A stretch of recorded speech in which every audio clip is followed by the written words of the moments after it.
নমস্কার, আপনারা দেখছেন সময় কলকাতা। আপনাদের সঙ্গে রয়েছি আমি পায়েল। আর আজকে প্রথমে যে গুরুত্বপূর্ণ খবরের দিকে চোখ রাখবো। 1000 ফুট উচ্চতা থেকে তিস্তায় পড়ল গাড়ি। সিকিমে ভয়ঙ্কর দুর্ঘটনার মুখে বাংলার উড়িষ্যার পর্যটকরা নিখোঁজ 9 জন। বৃষ্টির মধ্যে পাহাড়ে সফরই হলো কাল। সিকিমে পর্যটকদের নিয়ে খাদে পড়ল গাড়ির। রাস্তা থেকে সোজা 1000 ফুট নিচে তিস্তা নদীতে গাড়ি পড়ে যায়। দুর্ঘটনাগ্রস্ত গাড়িতে পশ্চিমবঙ্গ উড়িষ্যার পর্যটক ছিল বলে জানা যাচ্ছে। এখনো নিখোঁজ 9 জন পর্যটক। আর এই মুহূর্তে আমাদের সঙ্গে রয়েছে আমাদের প্রতিনিধি সানি। এই মুহূর্তে আর কি কি আপডেট পাওয়া যাচ্ছে?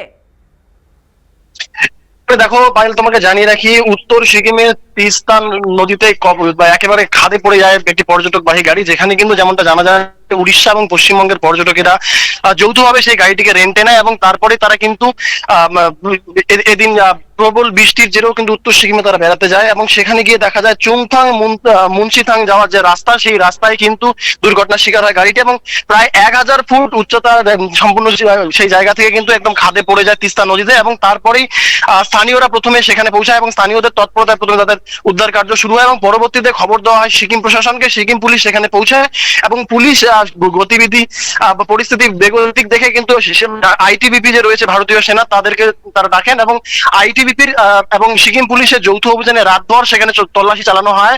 রাতেই কিন্তু দুজনকে উদ্ধার করা হয় এবং তাদেরকে চিকিৎসার জন্য হয় এবং গ্যাংটক প্রশাসন সূত্রে যেমনটা খবর, সেই হাসপাতালেই কিন্তু একজনের মৃত্যু হয়েছে বলে এখনো পর্যন্ত জানা যাচ্ছে এবং এখনো পর্যন্ত মোট 9 জন পর্যন্ত কিন্তু হদিশ মেলেনি।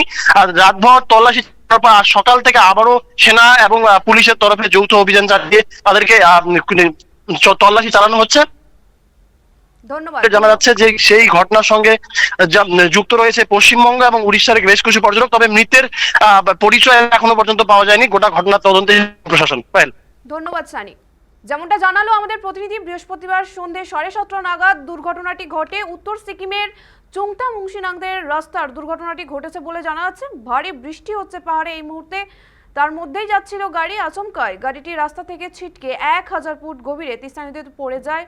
আর যেমনটা আরও আমাদের প্রতিনিধি জানালো যে 9 জন এখনো অবধি নিখোঁজ, কিন্তু একজনের মৃত্যুর খবর পাওয়া গেছে।